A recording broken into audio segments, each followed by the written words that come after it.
optimal minimalism. At this altitude, I can run flat out for a half mile before my hands start shaking. Can I ask you a personal question? Now would seem an appropriate time. What if I did the opposite? I'm a cybernetic organism, living tissue over a metal endoskeleton.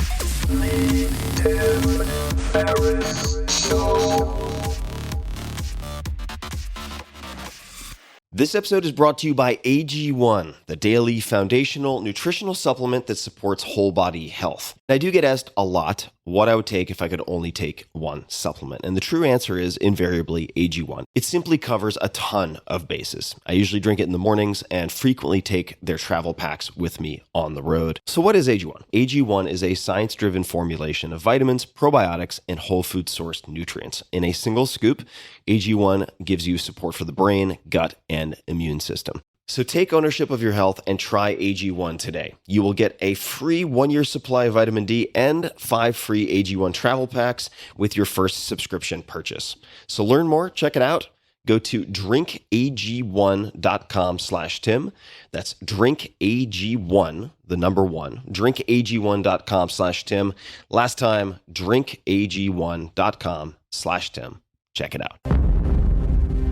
Hello, boys and girls, kittens and squirrels. This is Tim Ferriss, and welcome to another episode of The Tim Ferriss Show, where it is my job to deconstruct world-class performers, the best of the best, in many different worlds, whether that be chess, military, or in this case, entertainment. Now, I have wanted to get Shep Gordon on this show for probably a year and a half, 2 years, and it'll be very clear within the first few minutes of this conversation why. He has been named one of the 100 most influential people by Rolling Stone magazine, and he is the man, he is the icon behind the icons, behind some of the biggest names you've ever heard. You can say hello to him on Twitter and Instagram at SupermenschShep. If you like the storytelling and lessons of Cal Fussman, you're going to love this episode.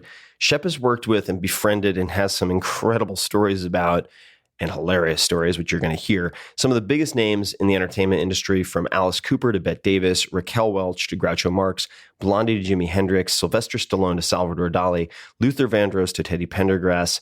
And his job was, in effect, he had many jobs, but to make them as famous as possible. And we dig into how he did that, the PR stunts, the biggest successes, the biggest failures. There were quite a few that blew up right in his face. On top of that, he is credited with inventing the celebrity chef phenomenon, which revolutionized the food industry and turned the culinary arts into the multi-billion-dollar industry that it is today. He worked with all of the first wave of the now known as celebrity chefs, Nobu Matsuhisa, Emeril Lagasse, Wolfgang Puck, Roger Verger, and many others. And then on top of that, he's done quite a bit with His Holiness the Dalai Lama, and it doesn't end there. Now, Anthony Bourdain, a huge fan of Shep's, has released a memoir detailing Shep's life and adventures titled They Call Me Supermensch, a backstage pass to the amazing world of film, food, and rock and roll. And I've been reading this and enjoying every page because it is hard to conceive of how many stories and life lessons Shep has. It is like the most titillizing, titillizing? Is that a real word? The most sort of raucous, drug-infused party story combined with the best MBA you could possibly receive. So without further ado, please enjoy my conversation with Shep Gordon. Shep, welcome to the show. Aloha. I'm so happy to be here. Thank you, Tim, for having me on. It's my pleasure. And I was mentioning before we started recording that about a year ago, I took my family on a trip for Christmas, and we all sat down and we watched Supermensch, and the collective thought was, at some point in time, you need to connect with this Shep character. So I'm very excited to have you on the line. And could you place for the people listening where you are at the moment? Yeah, I'm on a beautiful white sand beach called Kealakapu Beach on the southwest shore of Maui. You might be able to hear some waves rolling in the background. And I'm sitting on my porch, which overlooks the ocean, and feeling very, very lucky. And how did you end up in Hawaii? Because I know it's a very important place to you. And not only that, but your home has been a refuge of sorts for many, many people, including notable folks for decades now. But how did you end up in Hawaii? Like many things in my life, what partly by accident, partly by taking action. I wanted to quit smoking. This was back in the early 70s. And I had read about a house that Colonel Tom Parker, who was Elvis Presley's manager, had rented in Honolulu and brought his office over to, a big spread. And Colonel Parker was a hero. I said, oh my God, if I could sleep in Colonel Parker's bed and quit smoking, what a cool thing to do. So I rented the house. It was in Kahala in Honolulu, and brought a bunch of people from my office over. Sadly, we weren't environmentally conscious in 72. And I remember we all threw our cigarettes out the window driving in from the airport. And I just got in with the wrong crowd in Honolulu. It wasn't working at all. My spiral was sort of going deeper. And I decided I had to leave Honolulu, go to an outer island. I had a friend who had a tour going to the outer island. And in those days, they had a hydrofoil. I took the hydrofoil, put one foot on the dock in Maui, and turned around to my friend and said, I'm living here the rest of my life. And I just feel different in my skin here. It's been very magical. Now, if we were to look at rewinding the clock and a shift in location, how did you get your start in the music business for people who do not know the backstory? Another great accident. I have great accidents. I was always a child of the 60s, a liberal, Jewish, socialist-leaning activist, very active against the war, active against ROTC, and always had a vision of myself as a young man as like a savior on a white horse charging into trouble. And so I took a job as a probation officer. I had long hair. I was using psychedelics, and I thought, what a beautiful thing to bring love and peace to a probation hall, young kids. It was a Reagan era. I thought they were being, misused, misguided. And I went to California, got a job as a probation officer. Didn't work, sort of got beat up by the kids the first day. And realized I was not going to change the system by being a probation officer. And drove into Hollywood late at night, didn't have a lot of money. There was a small motel that had a vacancy sign. Checked into the hotel, had a balcony. It was exactly Hotel California.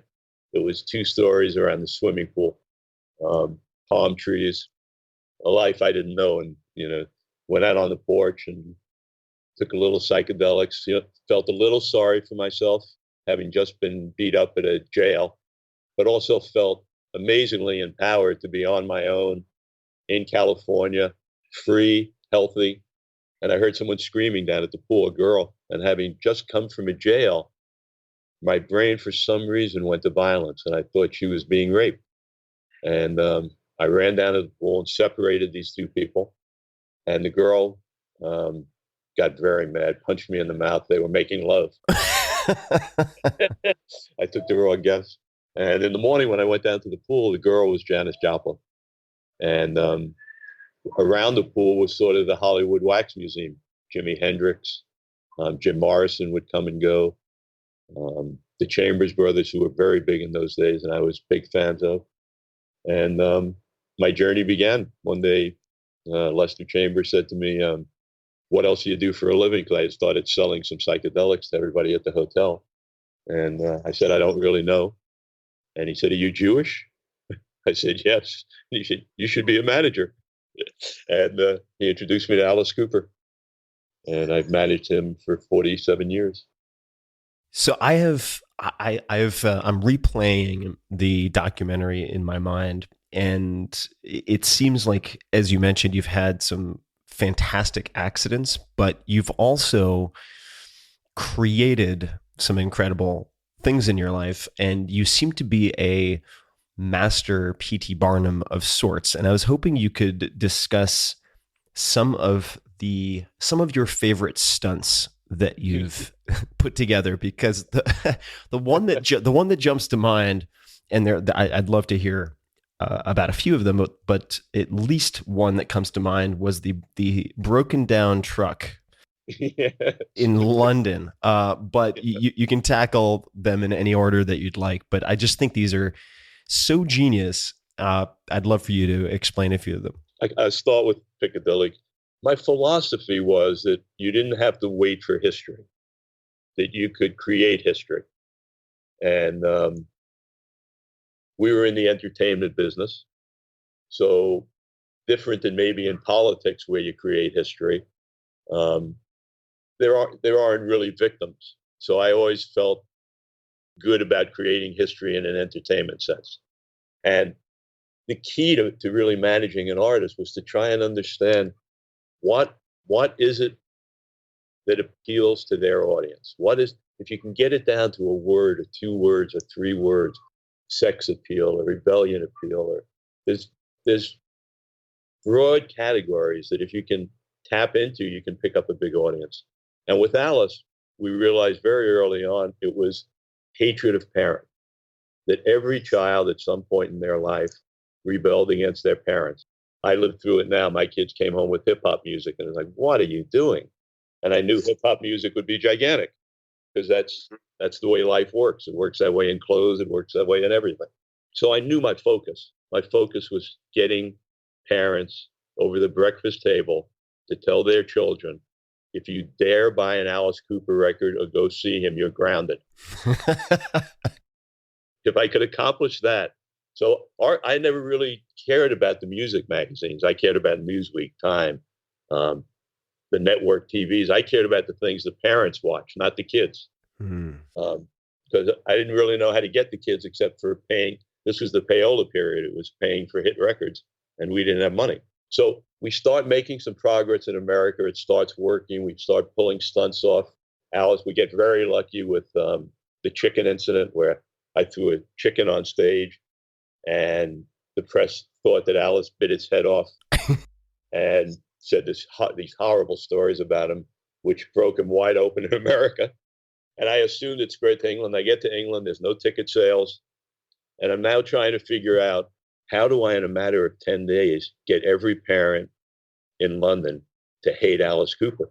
That's not an easy task. And so I go in, and there was a brilliant guy working at Warner Brothers who was the fifth Beatle, Derek Taylor. He was their PR man, and he was brilliant. And he said, tell me about this Alice Cooper. He had never heard of Alice Cooper.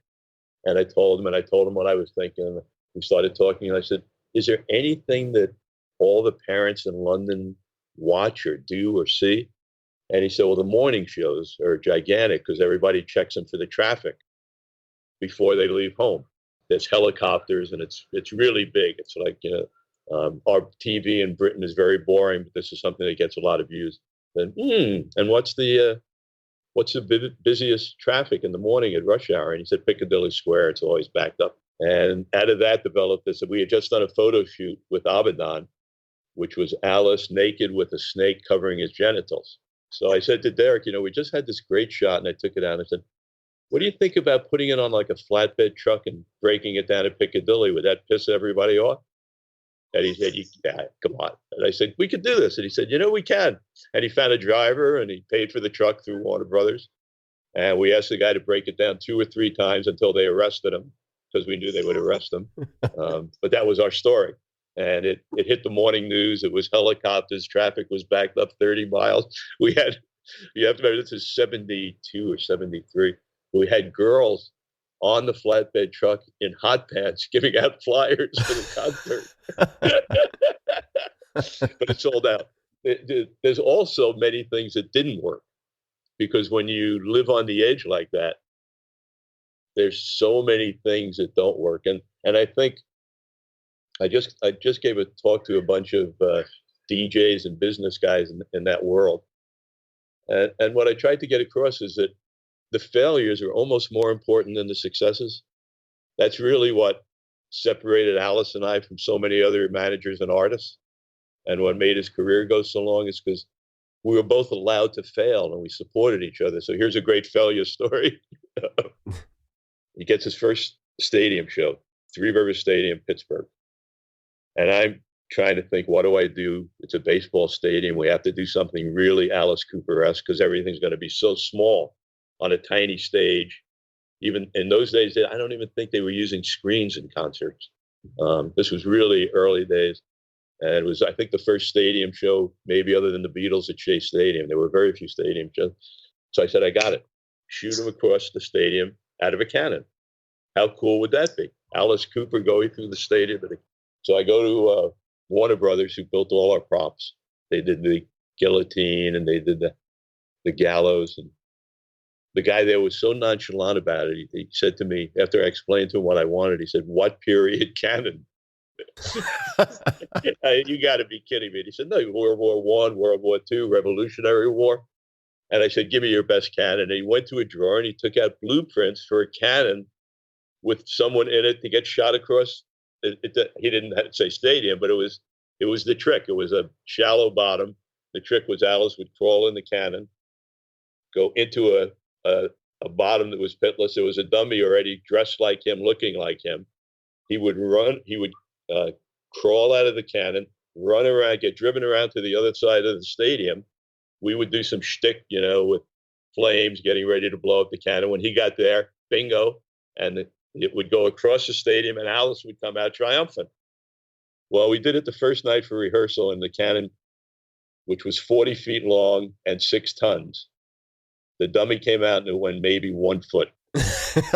Just flopped out. Yeah, just flopped. It was the worst thing I ever saw. But Alice couldn't see it. He was in the cannon and floating around the side. So he said, "How was it?" I said, "The worst thing I've ever seen in my life." And I made a very rookie mistake, which I never made again, which was advertising what we were going to do. No. So at Three River Stadium, they're on the radio going, "Watch Alice get shot out of a cannon. Watch out." And we sold out. And we had press coming in the night before to send stories back to the news, because that's all you had was like the 6 o'clock news, and they wouldn't have been able to get it. So now, what are we going to do, Al? I said, "Go to sleep. I'll figure it out." He wakes up, and in the hotel were fire extinguishers that had foam. So he said, "What are we going to do?" I said, "It's going to be a giant penis. Put these 2 balls on it, filling it up with this foam. You get on it and rub it and lick it and just masturbate it to death. And the foam will come out 40, 50 rows. It'll be fantastic." And I'll figure out what I tell Pittsburgh. So he gets in and he rubs it. He works so hard and it drips out. It's worse than the night before. It's like one little drop. And now this is a time when most managers and artists would be choking each other to death. That is the point I want to make out of the story. Now, why is that though? Why? Because I'm a manager. I've thought of it. I put him on a stage in the most embarrassing situation. I got it. Right. As a normal human being, not to mention even an artist, you would tend to give the guy grief who put you in this horrible situation. It's horrible. And right. It was all on me, 100% on me.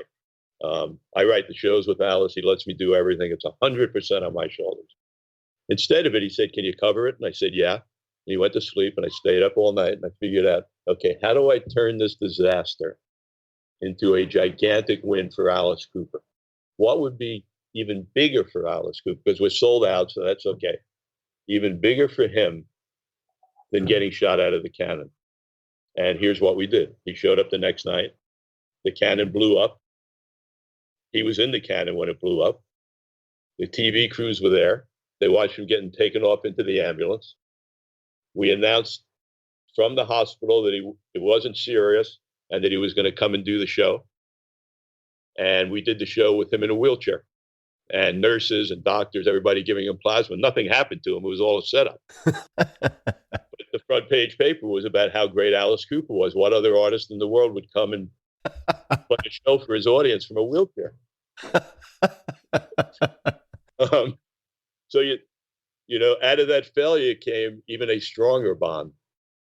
And I think, that's one of the important lessons to learn from that, is that it takes a family to make a business as much as a family, as it takes to make a family. It takes a group, a town, a village, and the people you work with. You need to allow them to fail, or they'll never really win, because they both are tied so closely together in the creative world.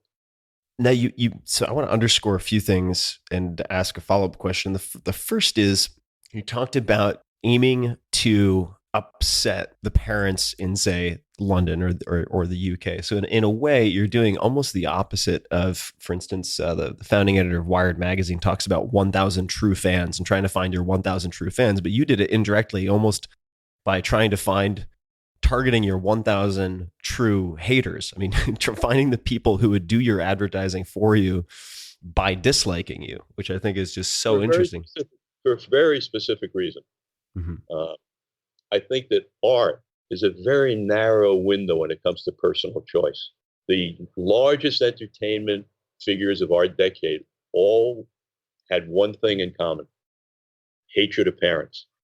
The Beatles were horrible. The Rolling Stones pissed on gas stations. Bob Dylan, Comfy. Jazz guys with dopers. There's only a few things that every single person goes through. They go through rebellion. If they don't go through it, they end up on a rooftop killing people. So my attempt was to pick up, rather than get 1,000 people who loved Alice for what Alice did, if I could make him the face of rebellion, I had a huge audience to pick from. And in 72, it was the biggest tour of the world. And before we started recording, we were chatting a little bit about, and we didn't get into it because I've speaking of rookie mistakes, I've learned that it's best to talk about it when you've hit record. But we have a mutual friend, maybe others, but at least one mutual friend in Rick Rubin. And he's said to me before, the best art divides the audience. I 100%. That is such an educated statement. And I think we'll definitely come back to Rick. You mentioned the rookie mistake of announcing what you were going to do before you did it. Right. Are there any other particular rookie mistakes that you made or that you see managers making? And this might be a good time just for people who are outside of the entertainment and music worlds to define what a manager is exactly. What does a manager do? I think it's not a curriculum profession. So I think it's a wide range. For me as a manager, I always envisioned my job was to get an artist so he didn't have to use his second name. That to me was my focus, to make him an internet, no one says Alice who or Luther who or Groucho who or Raquel who are my clients. There are other managers who are very, very dollar orientated, who can squeeze blood out of a dollar. There's other managers who are great at getting Coca-Colas. Meaning actually fetching the beverages for the artist? Yes. So it's really an artist-driven profession for the most part. It's what they're looking for and what their need and what they're willing to share. And it's a very wide range. I think for me, the really talented managers are the ones who get ahead of their client by 6 months or a year and go, come this way. I know there's a pothole right here. Be careful. Who really have a vision of what the audience is, what the attraction is, how to put it in a picture frame that doesn't compromise it, doesn't make the artist chase the flavor of the month, but knows how to promote the essence of what they are, which gets so much to what Rick Rubin's comment was. That once you have the success and you have your audience, you're never going to keep them out of rebellion because they're going to drop off in 5 or 6 years. Rebellion goes bye-bye. So it's a matter of taking that and taking the essence of what this artist has creatively that makes them a great artist and putting that in a picture frame that the people who pick them up by these broad strokes say, yes, that I can relate to. I want to stay with that. So what he said is so brilliant. I never really thought of it like that. I always say it's from the other side, is it you pick up your broadest audience by social revelations rather than art, because that's obscure. But what he's saying is perfectly right. So each one of those artists, depending on what they want to do with their art, is very different. Some making the most money is the most important. Some being the most famous is the most important.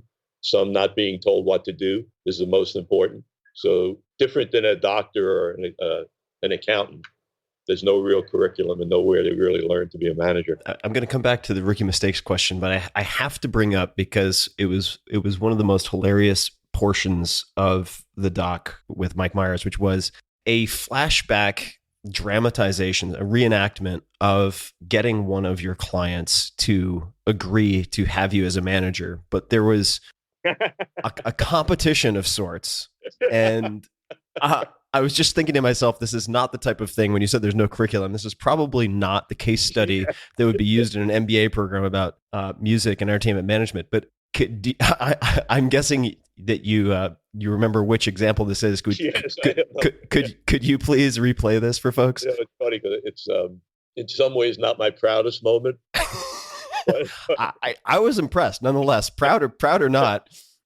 But it's something I never would have ever talked about if Teddy. It regards an artist named Teddy Pendergrass, and he was a very macho Afro-American artist. I would have never talked about this if he hadn't actually written it in his book, which amazed me that he would admit it. But it was early on in my career. I was very successful and had a great reputation, which didn't exist in the management business at that time. And one of my clients was Groucho Marx, and the executor of Groucho's Marx's estate was a gentleman from CBS named Goddard Lieberson. And he was very good to Groucho, and he was a legend, and my armpits got sweaty every time I went to see him. He was a living legend. And he had someone in CBS reach out to me to ask me if I would go look at meet with Teddy Pendergrass to manage him. He was a very important artist to the label, and they would like me to be involved, and you couldn't say no to Goddard. So I went to Philadelphia. I didn't really like the show, but I realized that the fellow named Teddy Pendergrass was actually the lead singer of Harold Melvin and the Blue Notes, who were one of my favorite groups. So I went backstage. There was a long line of Jewish managers. There were all these great characters, Sid Scheinenberg, who had all these companies. His name was Sid Arthur, I think it was Arthur, and it was SAS, so he had Sasco, Masco, Fasco, Dasco. It was fantastic. His letterhead was fantastic. He managed B.B. King and a bunch. But there was all these great Jewish managers backstage. So I didn't even bother going in. I went home. About a week later, they called me up. How was the meeting? Didn't take the meeting. Please, Mr. Lieberson would like you to take it. Would you go back down and take the meeting? I go back down, pull up to his driveway. There's a white Rolls Royce with license plate Teddy. I go up to the penthouse. This beautiful girl in like a lingerie opens the door. Then the most beautiful man I've ever seen in my life comes walking in. And I completely dropped everything I was going to say. And I decided this is not going to happen. And let me just get out of here. So I said, listen, man, there's not a lot of things I know in life, but there's one thing I know for sure. You have no credentials whatsoever to figure out which one of us fast-talking Jews is telling the truth. You had the best group in the bunch, and there's no way you're going to know who's telling the truth. So here's what I suggest. Let's get together for a weekend. Bring the best drugs you have, bring the best women you have, bring the best booze you have, and let's just party. And if you drop before I do, I'm the wrong guy for you. I mean, if I drop before you, if you drop before I do, I should be a manager, because when you collapse, I'll be able to take the money from the gig out of your pocket and save it. And he looked at me like I was completely out of my mind, as he says in his book. But then he said yes. And oh, shit, now I got to do this. And we met in New York at a hotel. And we did what we said we were going to do. And he collapsed a couple of days later. And I managed him the rest of his life without a contract. And by the way, we never collapsed again. And there were at least a few, I suppose, innovations, we could call them, that came of that collaboration. I think for me as a manager, that may have been the crowning point of creating history, because it was so focused. And it was, I had an artist who was big enough that I had the luxury I could do it. And I had an artist who completely trusted me, because all we hit were headwinds. But the concept was, Teddy's sex appeal was unbelievable. The amount of panties we would get on stage and bras with phone numbers, the reaction of even old Jewish women. But unbelievable. The sex was just unbelievably strong. Songs, his producer, they allowed us all to really drive it. So we produced a stage show that went to that.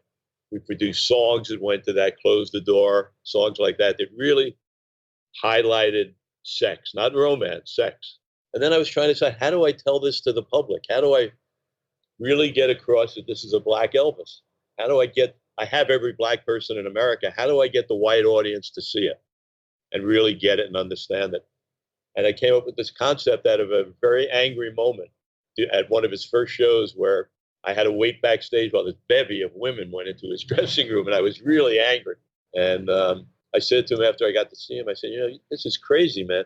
We should do shows for women only. That's it, so that I have a chance. Let me be in the house with the women. And we both looked at each other and he said, can you do that? And I said, I can do it. And everybody fought me. Lawyers from halls called me up. It's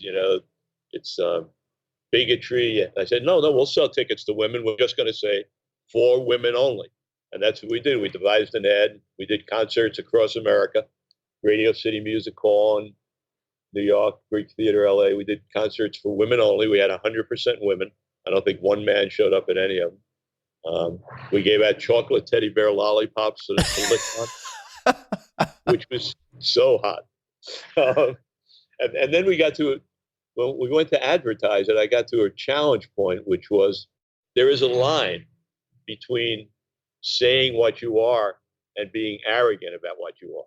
And when I saw the ad with this picture on it, I said, for women only, coming out of Teddy is a little arrogant. So we ended up not using his picture. We got a stuffed little teddy bear that every girl loves. And we put a little note on it that said, come spend the night with me. Love, Teddy. To really soften it up. And it sold out in like a second, and they were fantastic shows. And then I was managing Luther Vandross, and I said, okay, how do I apply that same set of principles to Luther, who's not sex? Luther was romance. Luther was all about wining and dining and the anticipation and how beautiful romance is. And so what I did with him, which I thought was not as focused as Teddy, but the same highway, which was we gave out to the top radio stations in America a contest where you could win Luther marrying you on the air.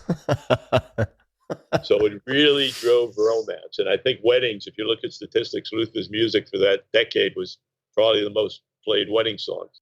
So anyway, that's and that's how you have fun, and that's how you develop an artist. But all those things, to get back to failure, take an artist and a manager trusting each other to go out on a limb. The question of failure, the question of mistakes made, are there any other rookie mistakes that you see a lot of people making in the position of something like a manager, or that you made, that come to mind? Any particular sort of archetypal or critical mistakes? Yeah, I think it's less a list of mistakes than it's a mistake of intentions. What I see, at least from the people I see and talk to, is they're not in the business really for service. They're in the business for greed. And out of greed, you just do stupid things and your vision's blurred. If you're in it for service to your artist, which is really a manager. I mean, again, there are different types of managers. There are managers who are power guys who, I get it, they build empires off it, and they're great for their artists. But I think, I have an assistant who has a daughter who's being sought after by everybody in the music business, record companies, managers, publishers. She's a beautiful 21-year-old girl, Lily Miola. And I see the difference between the phone calls that come in for her and the things that I do for Alice. Like, I wake up for Alice and I think about, how am I going to enhance his career? How am I going to, right now we're running Alice for president. We wrote into the show a piece where Hillary beats up Donald Trump in the show. And we have a Alice Cooper for president. We're selling T-shirts. We're going viral. And it's fun. It's funny for us. But it's me waking up and thinking, what can I do to add to Alice's career? And most of these young people I see coming around, when I sit and talk to them and they ask for advice, they're not asking advice for their artist. They're asking advice for them. How do I get more clients? How can I get a piece of publishing? I think it's a general rule maybe for humanity as our civilization moves along. But I think it's motivation more than actual things wrong, because I think, again, there's no school for management, so every manager is going to make lots of mistakes. Well, it reminds me of a story I've heard you tell. I think it was in a commencement speech, actually. I might be misplacing that, but you were talking about a guide to cooking rice from, I want to say, some type of from His Holiness, from the Dalai Lama. Exactly. And 90% of it or more was about the intention of when you select the rice, when you boil the rice, and only perhaps 10% of it was technical. Let me ask you, how do you maintain that orientation, or how did you come to have that service orientation? Because of course, I would imagine all things equal, you want to be financially successful as a manager, so that you can do the things you want to do, and so on. And I guess it's a byproduct of making your clients financially successful. But how did you maintain that lens of service over greed? Did it ever get the best of you and then you correct course, or has that not been the case? It's a very timely, great question, because I really thought my life was completely random, and I couldn't understand any of the decisions I made. I never questioned my decisions. You look in the mirror and you say, why would you possibly do this? Doesn't make any sense. And things like, as a manager, you have a right to commission the life of the projects you work on. So I worked on the Beatles anthology record, for example. I have a right to collect commissions on that. I always chose not, if I'm not working with the artist, I didn't want to take their money. So I chose never to do it, which when you look in the mirror, you say, what are you, a schmuck? To yourself. But if you have a strong foundation and you can feel that foundation, which is, I shouldn't really be making money off these. They're going out and living their life. It's their life. It's not my life. You go back to it. And I always thought all those choices were just random. Like maybe it was ego of thinking I was a good guy, or I don't know what the motivation. And when I wrote the book, I realized that I'm actually living my father's life. And he was a man of pure service to me and my brother. And he really gave up almost everything else in his life, but was joyful because he was serving us. And as I met mentors along the way, Roger Verger in particular, I saw how he was the first person I really met who was very successful and very happy. Most of the people I was meeting, I would say 99% of the people I met in show business who were the kingpins were miserable. They were cheating on their wives. They were alcoholics. They were just miserable. They were just drowning the pain. And I think that my dad first, and then seeing the mentors made me think, you're going to die with the money. Enjoy the moments you're here on the planet. And if service is a way to enjoy it and comes naturally to me, I don't want to fight it by falling into the traps of all those normal traps of greed stuff. I'm good enough at what I do that I can make a living. I've heard, and I want you to correct me here, but that it took something like 10 to 12 years for Mike Myers to get you to agree to do the documentary. Maybe you can give me some color there, but the follow-up to that is going to be, why a book? Why do a book? Yeah, I've always cautioned my clients when I started working with them that if I do my job perfectly, I have a good chance of killing them, because I will make them so famous that they can't survive. So I've always had a very corrupted view of fame.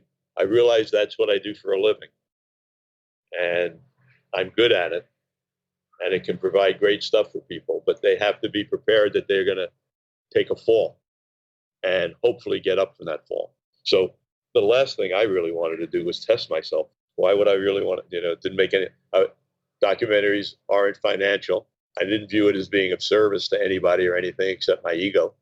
And I didn't want to have to deal with fame. I just didn't want to have to flirt with it. I saw too many people I loved fall victim to it.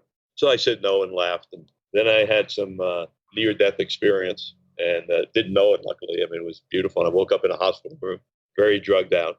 And by the second day, realizing I was very alone, that my life was fairly isolated.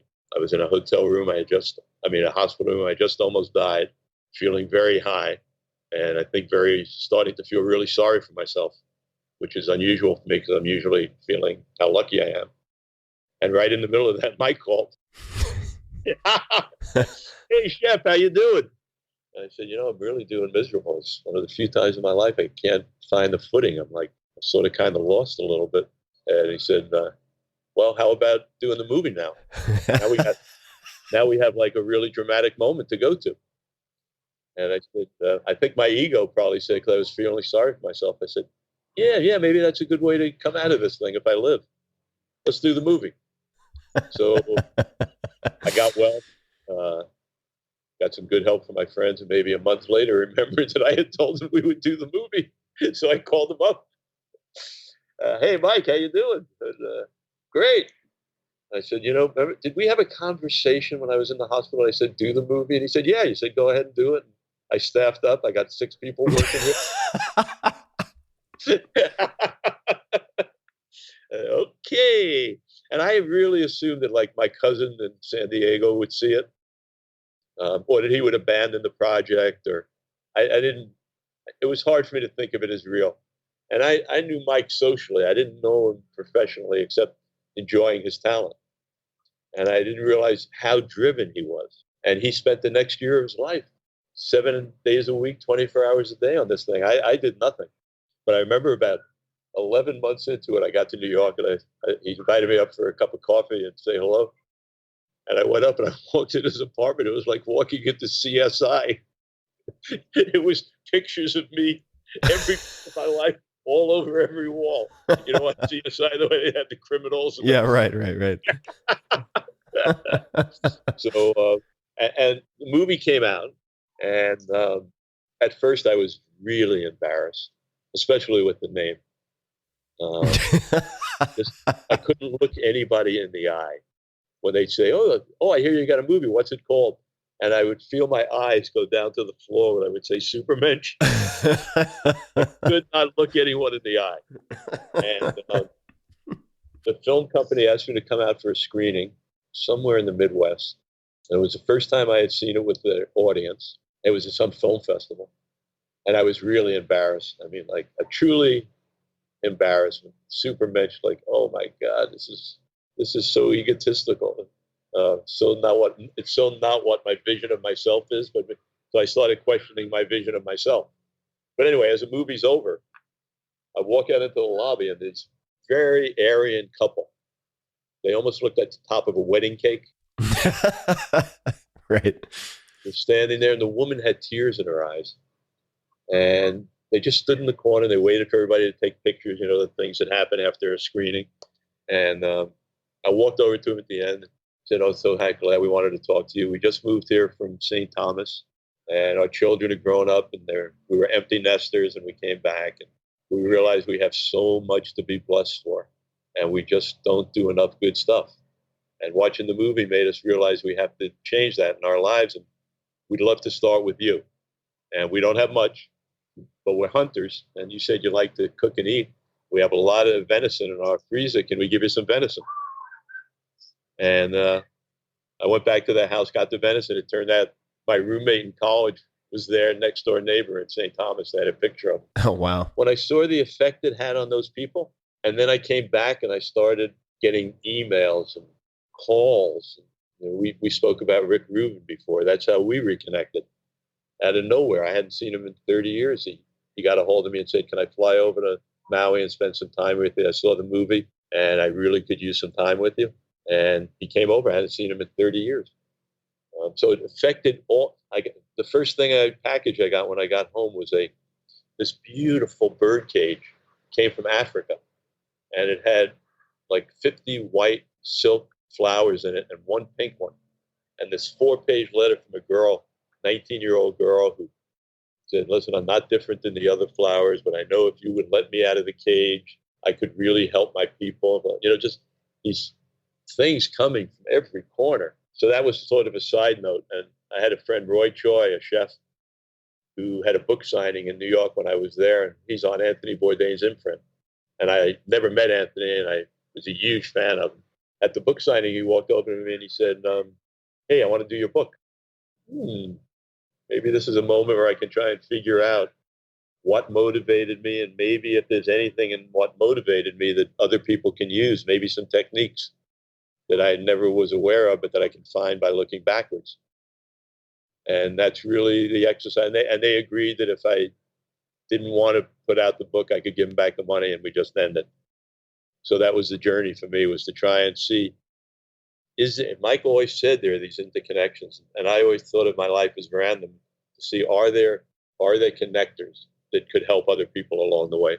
And hence the book. And what impact would you like the book to have? I would like people to realize how lucky they are.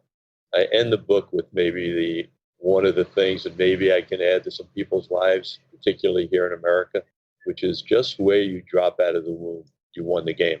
You won already. You're in America. You have a chance. You can get clean water. You get food. Hopefully you get some love. There's not a bomb dropping on your head every second. That alone is something to meditate on every day, how special you are and how rarefied it is to be born into something like this. And then maybe the second thing is to try and see the miracle in everything, so that when you see somebody who your initial reaction is hatred, or you see a snail walking on the ground and your initial reaction is kick it out of the way, to try and see the miracle in it. If you see the miracle in it, because everything is a miracle, you're not going to be able to hurt it. You're going to have a different attitude towards it. To the person you hate, you're going to feel sorry for, that they don't see the miracle in themselves. And sorrow is a much better emotion than hatred, selfishly for yourself. And in there's also practical, how you try and make business into compassionate business, how you try and make it a win-win, not winners and losers. And I talk a lot about how you create history, things like guilt by association, taking a non-famous person and putting them next to famous people. The fame starts to bleed off. And we live in a fame-driven world. So for commerce, fame is important. So I want to ask you about regular practices in your life related to Buddhism and appreciation in just a minute. But since you brought it up, could you describe what you did for Anne Murray that pertains to your last example of that fame by association? Yep. Anne was a great example of guilt by association. She's a wonderful singer, one of the purest voices I've ever heard. She was a school teacher in Toronto who went on a TV show for the summer and sang a song called Snowbird, which became a #1 record around the world, huge impact. But she was very, very, very Canadian white bread. But she wanted to make it. She wanted to be on Midnight Special, which was a big show there. She wanted to play in Vegas. She wanted to do all the things that stars do. But she wasn't a star. She was a girl who had a hit record that nobody really knew who sang it. So she came to me for management. And one of the first things I did with her was try and, because the song was so big and so strong, I knew that I could include her and stuff if I had her with important other people. So I booked her in. At that time, Alice Cooper had a group called the Hollywood Vampires, a drinking group. And it was John Lennon and Harry Nilsson and Mickey Dolenz and the Monkees. Big faces at the time, particularly John Lennon, who was in his dark era and was not being seen at all. When he left Yoko for a while, he was in California. Everyone knew he was there, but nobody was seeing him. And the press were anxious to see him. So I booked her in California on Thanksgiving, which I thought was very funny because she was Canadian. I tried to make it all as absurd as I possibly could. And I got the guys. I went to see the guys and I said, I got down on my hands and knees. And I used to drive them all home at night because they all got too drunk to drive and nobody could afford cars. So I was the designated driver. So I got down on my hands and knees and I said, guys, I'll drive you all the time, but you got to come help me with this girl from Canada who was so opposite from you that if you guys would stand next to her, I could help make her famous and I'll drive you forever. And they came down and we got this great picture of Anne Murray, John Lennon, Harry Nilsson, Alice Cooper, Mickey Dolenz, which went out around the world. Immediately, Midnight Special called up to have her host the show. And, oh, by the way, you think she can get John to come with her? Well, we'll try. And we did try. Rolling Stone called up for a big interview. She made a bunch of covers with the picture. And for the next year or so, we sort of dangle a little bit that maybe John or Alice or somebody would show up. And the rest is sort of history. She got a long-term contract in Vegas and life went well for her. I didn't know the contrast aspect of it that you thought through, because when I looked at the photograph, she does pop out almost like she's superimposed on top of the photograph. Yeah. She really pops out. Oh, man. I don't know if she ever forgave me for doing the picture. She thought she was compromising her career. Seems to have worked out pretty well.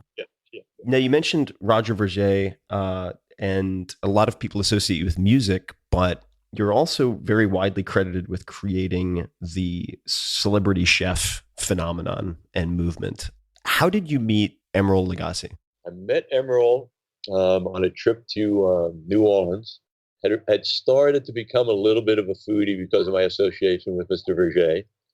And down in New Orleans, there was a chef named Paul Prudhomme, who was very famous, the only really famous chef. And I had a friend of mine who had just taken over a large record company, EMI. And we went down for Jazz Fest, and it was his birthday. So I got a hold of, I think it was Mr. Verger or somebody who made reservations at Paul Prudhomme's for the 2 nights we were going to be there. And we went the first night, and it was not a good experience.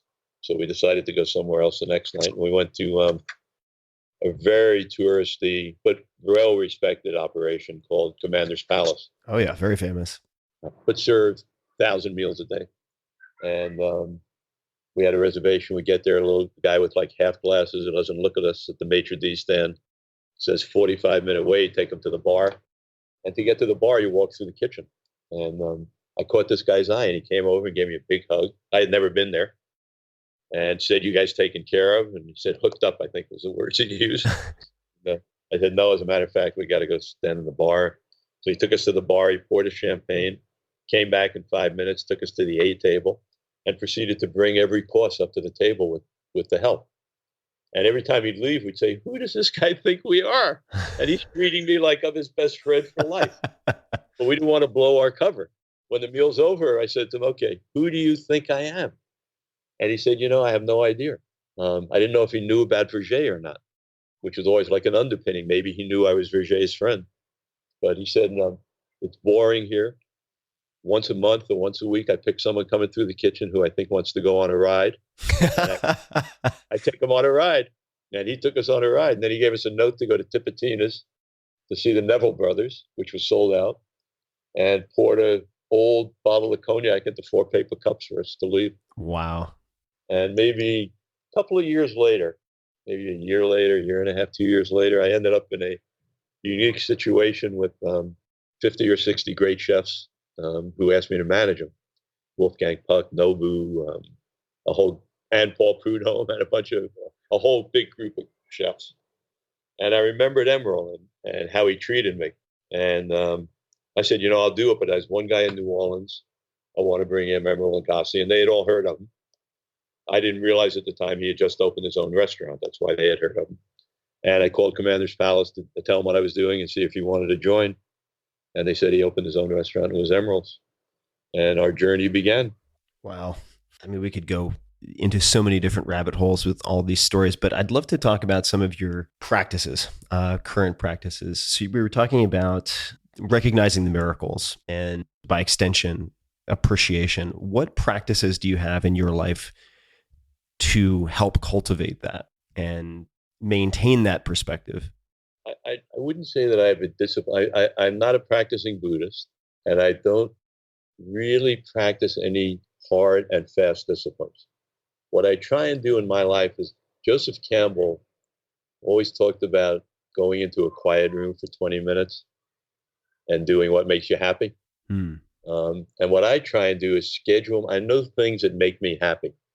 I know being in a jacuzzi makes me happy. I don't know why, but I get in a jacuzzi, I sort of leave my body, I space travel, I deal with issues that I don't deal with when I'm in my body or, perceived to me to be in it. And that 15 or 20 minutes, I usually say is like a tuning fork. I do that. Cooking for me gives me that same headspace. So when I get to a point where I'm starting to get confused, I'll go to the kitchen and cook for a half hour. And that sort of brings me back to a place of thankfulness, consciousness, focus. Just brings me back to where I want to be. And I think for me, those are the two that I really use as my foundation when I'm truly lost. I go to those two and I try and, but I think, I think if you're lucky in life, you find those things that get you back to what's important, because there's so much fool's gold. There's so much noise that to really stay focused on what's important and what makes you happy and what is compassionate is difficult, and I think needs constant retuning. What have you noticed? I mean, you mentioned the dangers of fame and how a lot of these celebrities just become moths who are consumed by the flame, so to speak. What separates the people who get killed by fame versus the people who do not? Well, I think, the one thing I always say fame, and I realize that I need to put a qualifier on, which I didn't do in the movie or really in the book. I need to qualify it by saying that the fame that I've dealt with for most of my life was fame attained by people who were in front of large audiences in real time. So the 90% of my artists who achieved fame had a live people applauding in mass amounts, as opposed to film stars, as opposed to authors, as opposed to people who got fame in other ways. So mine is fairly slanted. And I think, so for me, until I really wrote the book and started to think about these things, my saying those words was because the people in front of me were normally trying to be headliners in stadiums. And for that subgroup of people, I think rejection is so gigantic to get to a place of success that there's normally something driving them, some hole somewhere in their life, something that they need filled. Maybe it's love from other people. Maybe it's, I don't know. In each person, it's different.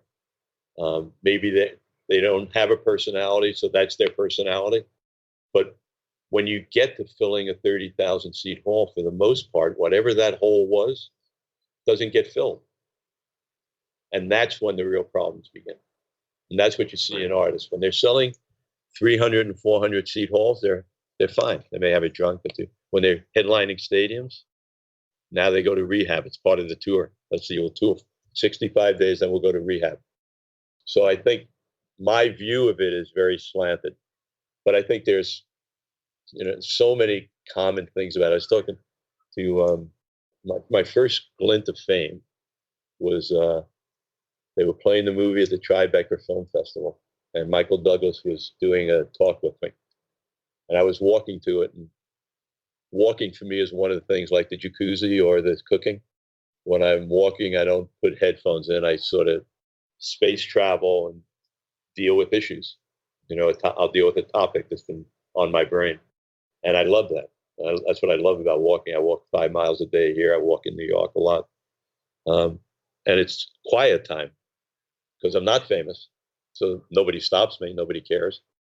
So I'm taking my walk, and the very nice lady said she worked at CNN. They had just screened the movie. Did I have a few minutes to talk to her? I stopped for a minute. She explained that she had been trying to get into management and production. She had had problems as a child at home. She wanted me to talk to her about how I overcame those insecurities of youngness to become who I am. And my instinct would be to be thankful to be able to help her. Those are the moments you want in life, where you can, help somebody who needs help. And but I couldn't. I had to get to be at the theater. And as I was walking there, I explained to him, really sorry. I gave him my email. As I was walking, I started thinking about someone like Michael, who I've walked with a million times. He gets stopped by every single person. Wants a picture, wants to tell him a story about how he met his father, all great stuff. But you completely lose your own path in life. You're now on someone else's path. I'm sure it happens to you many times. And it's weird. That's a weird thing to cope with. Yeah, it's really I don't know if you experienced this that time, but it's really sad and frustrating also because the person who you told you had to leave to go to this meeting may or may not have even believed you, right? Correct. Oh no, I realize no. I like to think of myself as a Johnny Appleseed of joy, and so anyway, my question to Michael when I got there was, I said, before you ask me a question, I got to ask you a question. I said, the last 30 minutes of my walk, I got stopped by this girl. And for the last 30 minutes of my walk, all I thought about was how horrible it is that I couldn't give her what she needed. And it was so simple. And was she angry? Was she not angry? Would she ever contact me? And Michael, What goes through your, said, I'm the guy who's put up his arm for 30 years to keep people from you. What goes through your brain when there's a guy in a wheelchair and we walk by him and you know he wants to stop you for a second? It's important to him. And we're just walking by him. And you've been doing this your whole life. What does that affect? And he said, it's horrible, but you get numb to it. He said, I hate to admit it. I hate that it happens to me, but you realize that you only have 24 hours in a day to get through life. And you have to make some choices. And it's horrible because it takes an edge off who I'd like to think I am. So those kind of things build up. That's just one little part of fame, where if you're a conscious, good person, all of a sudden you start hating yourself for what you have to do all the time. And I don't know if it's maybe completely unrelated, but I heard from a mutual friend that someone came to your house recently, wanted to share a record, but that you didn't have any type of music system and haven't had a music system for 20 plus years. Is that true? And if so, why is that? Rick Rubin came. I have no idea why, except that I almost feel cheated if I don't hear the ocean. The rhythm of this ocean, like I'm hearing it now, is just so beautiful. And so the rhythm of life. And I feel so blessed to be on it and hear it that it almost felt like an intrusion so many times. Mm-hmm. So Rick Rubin came, and I think I mentioned it before. We had a nice lunch and we talked. And then he wanted to play me something. I said, I listen in my car. I don't really have stuff to listen here. So he outfitted my house with Sonos, which I must say I am really happy I have, because I use it a lot. And I do realize that music was sort of missing in my life. And it really has heightened my life here. What type of music do you currently listen to the most? I would say 90% of the time I listen to Teddy Pendergrass radio on Pandora. No kidding. I'll have to do that. I listen to Pandora on my Sonos every day while I'm writing. So I'll see how Teddy treats me. It really makes me feel good. I love Teddy, and it just makes me feel good. I makes me smile every time his voice comes on. Plus, I love his music. I'm going to ask just a couple of short questions, and the answers don't need to be short, but these are some of the questions that I love asking everybody that I have on the show. And you can certainly punt if one doesn't provoke anything in you. But what book or books, besides your own, have you gifted most to other people? Joseph Campbell, many, many years ago. A couple of the Dalai Lama books. Most recently, Norman Lear's book. Is it a biography of Norman Lear? It's a biography. It is just the most brilliant thing I've read. Keith Richards' book, I gave away a bunch of those because I thought his voice was so pure. Yeah, I've heard tremendous things about that as well. I haven't read it yet myself. Sent it to a lot of artist friends of mine, saying if you're ever going to write a book, you want your voice to be as clear as his voice was. It was him. And Questlove's cookbook. That's right. What is it called? Innovative Cooking. Innovative Cooking. Yeah, he is the nicest guy. He was just here for a week. Oh, is that right? Yeah, we had a really nice time. He was another one who reached out, saw the documentary, and said, I really would love to speak to you for a while. And he threw a little dinner party for me in LA. And then he came out here for a week, which was really nice. He's an extremely nice guy. I met him years ago, and believe it or not, at one point at least, and he's spoken about this, lost, I think it was 50 to 70 pounds following the slow carb diet in my second book. I think he mentioned that to me, actually. Oh, no kidding. Yeah. He told me he did the slow carb diet. Yeah. He's such a sweetheart of a guy. He's a real artist. I don't meet that many pure artists anymore because I'm not living in that world. Mm-hmm. But everything he touches, I went to see, he was doing a DJ thing. I had never been to a DJ show, and he did one here, and it was brilliant. But the cookbook is brilliant. It's completely different than anything you've ever read. Great cover too. Yeah, great cover. If you could have a gigantic billboard anywhere, what would it say? Help. If I had it today, if I had a gigantic billboard, I would be completely different to probably any other time in life. And I don't want to talk to politics, but I think everyone has an obligation to try and highlight how filthy this has all become and how disastrous and how wrong. So I think, although I normally would say I would use it for something completely different, like climate change or right now, I just really scared to see the direction of our country. Mm-hmm. A country that I love that's given everybody such great opportunity. Do you have a quote or any quotes that you live your life by or think of often? Yeah, not really. I think in my professional capacity, get the money. Mm-hmm. I definitely have to force myself to think of that. But not really. I'm very lucky. I'm really thankful. I live a very simple life at its core. So no, I don't really, there's no real, every second of my life is just, I'm really blessed. I'm lucky. Who are, I'm just arbitrarily pulling out a number here, but 3 people or sources that you've learned a lot from or followed closely in the last year or so? Let's come back to that one. We'll come back to that one. What is the best or most worthwhile investment you've made? And by investment, it could be money, time, energy. For instance, there's a woman named Amelia Boone. She's one of the world's top endurance athletes who is on this podcast. And for her, it was paying her first $450, which was a financial stretch at the time, to enter a competition called World's Toughest Mudder, which she ended up winning. And it created this whole path for her in life that she never would have anticipated. Does any particular investment of money, time, or energy?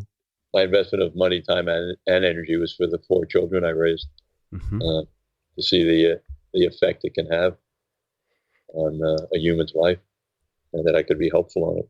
Just amazing. And all of all of your children are adopted? Yeah, I never quite. I never adopted them. It was they were a family from Newark, 3 sisters and a brother. And in the days when their mother died, it was a huge safety net for children without parents. The government provided huge benefits. And although we didn't partake of any of the benefits, I'm not an accumulator. So I could have been broke at any time. I lived by making money, but I wasn't an accumulator. And I didn't want the responsibility on my head of, once I adopted them, they lost the entire safety net. Oh, I see. It just the change in legal status. Your legal status changed everything. The consequences to me were that they couldn't be a tax deduction. I see. Now, by accumulator, does that mean that you historically or even still currently don't save? I save, but I'm not. I'm not a billionaire. Right. Well, most people aren't. I mean, I'm at a point now in my life where I can maintain my lifestyle. I feel confident for the rest of my life I can maintain my lifestyle, probably more than my lifestyle. But in whatever year was it I adopted, 1992, I think we got together. I know it was 26 years ago, whatever that is. I didn't know I didn't know that I would be able to keep my lifestyle. It was only dependent on being successful. Right. And I just didn't want that on my head. It was easier for me to pay the taxes on the money. And that was really the only dividing line. So what advice would you give to I have at least 3 friends who have brand new infants right now or are going to have their first kids in the next several months. What advice would you give to them as first-time parents? Spend time with them, provide them with all the tools they need, as little TV as possible, and lots of love, just love and compassion.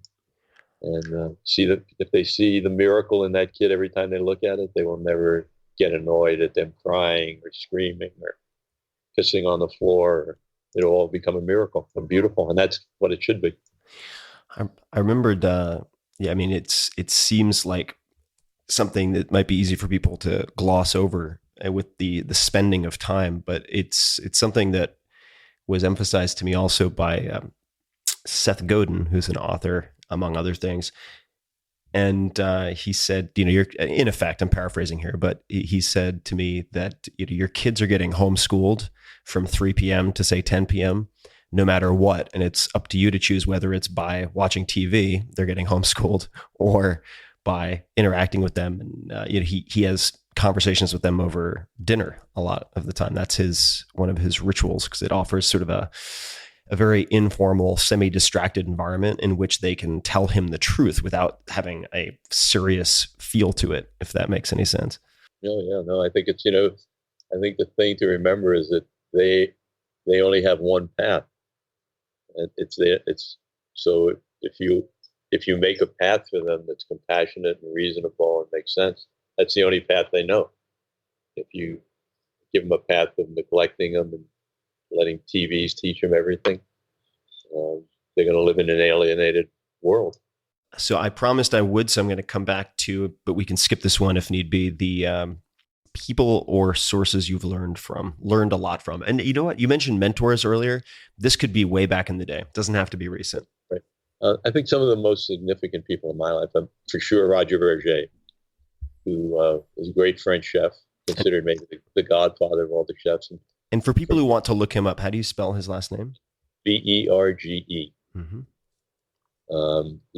Through his kitchen came people like Daniel Boulou, David Boulay, Alan Ducasse, Hubert Keller. Some of the great chefs of our time came through his kitchen. And what he taught me is you can be successful and happy, and you do it through service.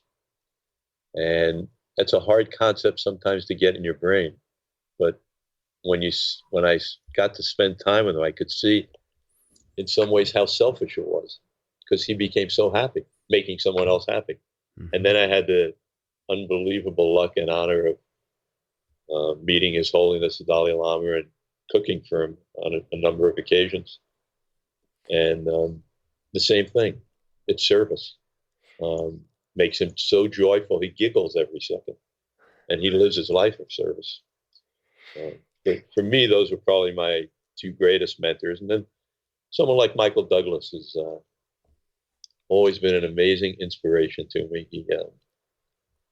The work he does quietly for the UN, for Israel, for anybody who needs him and things that he feels are important.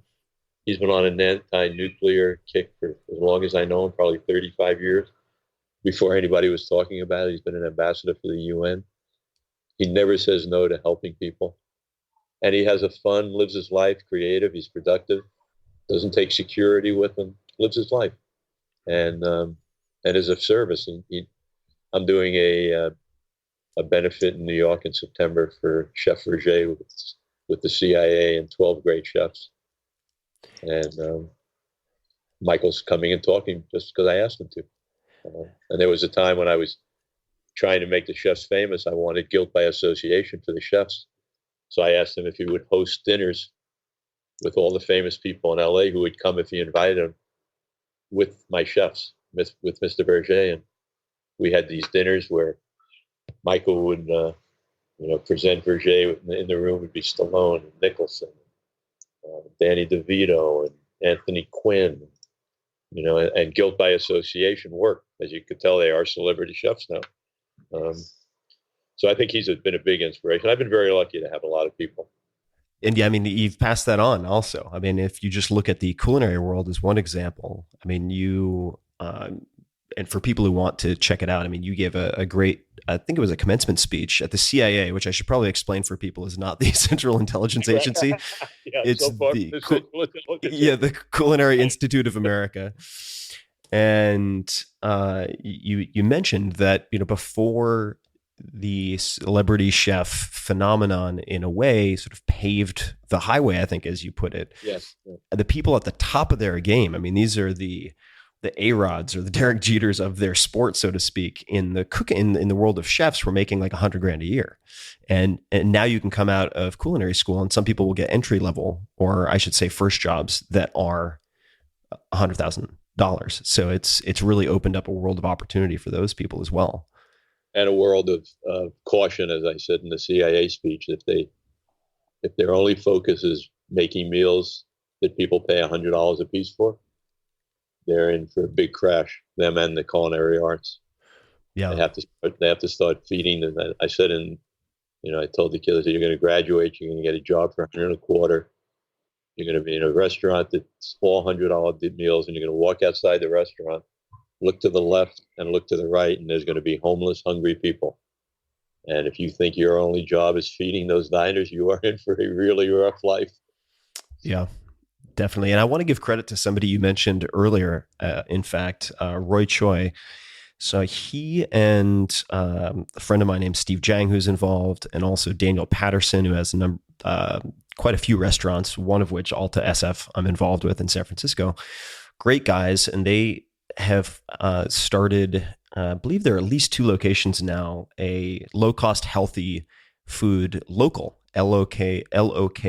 And I went to their first location opening in Los Angeles. And so he's doing really good work, I think, in trying to give it back.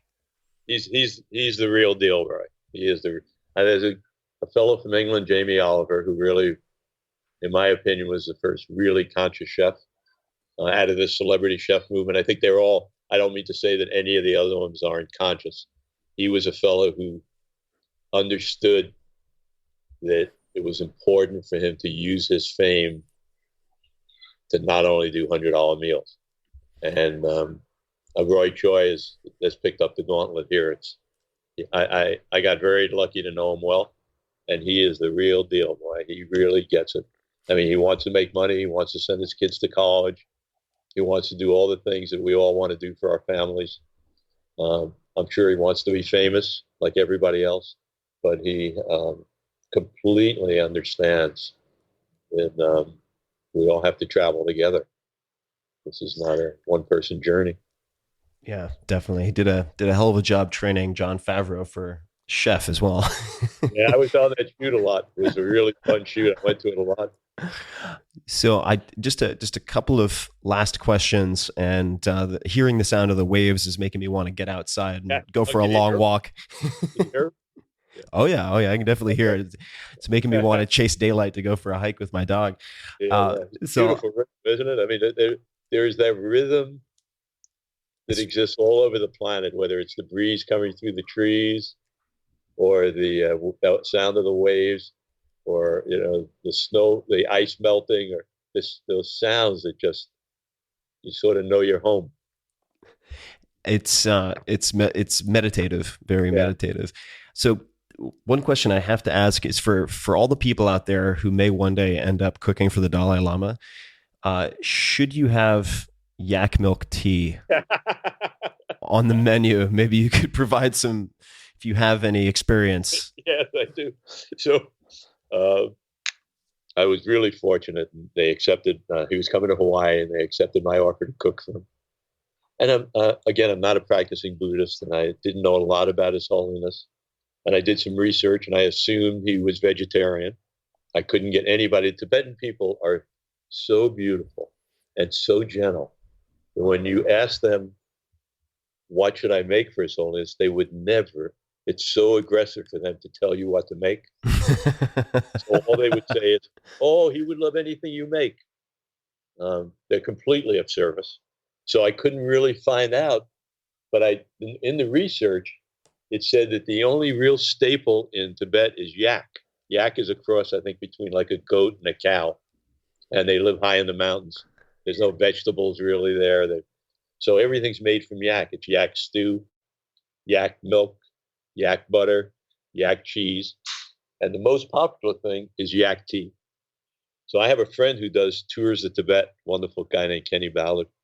And I asked him if he could get me some yak butter to make yak tea, so that I could have yak tea for His Holiness for his first breakfast. Thinking I was, oh my God, how cool is this? I'm so cool. And I get the yak butter, and it's the smelliest thing you've ever smelled. It was in a jar. I still smelled up my whole house. It's so smelly, but I had it. And I get there, and the only requirement for cooking for him, they asked me no questions. They didn't ask me if I could cook. They didn't know that. All they said was, you can't have expectations. If you have an expectation that you're going to meet His Holiness, then you shouldn't cook for him. So I went to my crew. We got all those expectations out of our brain. You have to assume you're not going to meet them. We're going to cook the meal. Someone's going to deliver it to them. You're doing this for service, not for a photo op. And the first morning, they asked me to bring him his meal. Now, I'm completely shocked because I assume I'm not even meeting him, and it's 5:00 in the morning. And one of the things on the tray is the yak tea. So they have you cover your mouth to feed His Holiness. So I cover my mouth, and I go up the steps into his room, and I walk in, and he's in his robe with the top down. So his chest was bare, and he's brushing his teeth, looking in the mirror, and gets a big smile, looks over, oh, hello. Big smile, going, hello, Your Holiness. I'm so nervous. I can hardly speak. I tend to get nervous in front of power figures, particularly at that point in my life. Now I've sort of adjusted, but it was almost overwhelming. I just didn't want to faint. It was like, and he takes a whiff or two, and he goes, "Oh, yak tea." And I said, I got so proud. It was like, oh my God, Shep, you pulled this off. It's so amazing. It was worth all the effort, all the smell. You are the coolest guy in the world. And I hear him say, as I'm telling myself this, his second line is, oh, that's why I leave to bed. It smells so bad.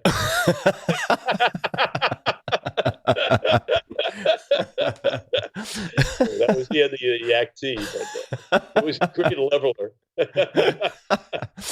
Oh man. Well, we could go on for days, and I don't want to keep you for days. But I want people to hear your stories and to learn from you. What is the title of the book? Where can people find it? What would you suggest people do who want to learn more? It's called The Backstage Pass. I have to look up the title. And I can certainly link to it also in the show notes for people who just want the convenience. Here's the name. They call me Supermensch. Mm-hmm. A backstage pass to the amazing worlds of film, food, and rock and roll. Supermensch. And it's can be ordered through Amazon or through any of those services. It's published by Anthony Bourdain through Echo. I'm really proud to have Anthony as the publisher, and I hope everybody enjoys it. And for those people listening, I will, of course, link to everything in the show notes at 4hourworkweek.com/podcast. And Shep, any last words, any requests of the audience for them to take with them and consider or act on? Anything else that you'd like to say before we wrap up?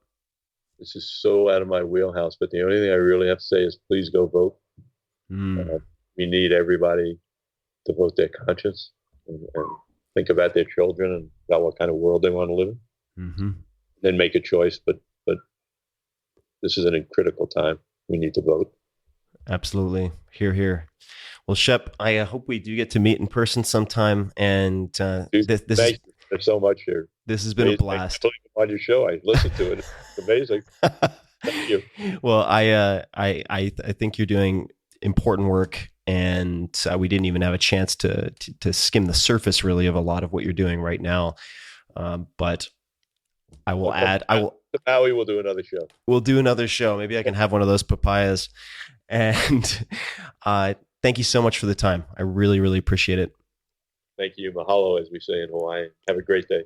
Definitely. And to everyone listening, as always, thank you so much for joining us. And until next time, pay attention, experiment often, be nice, and pay attention to the miracles.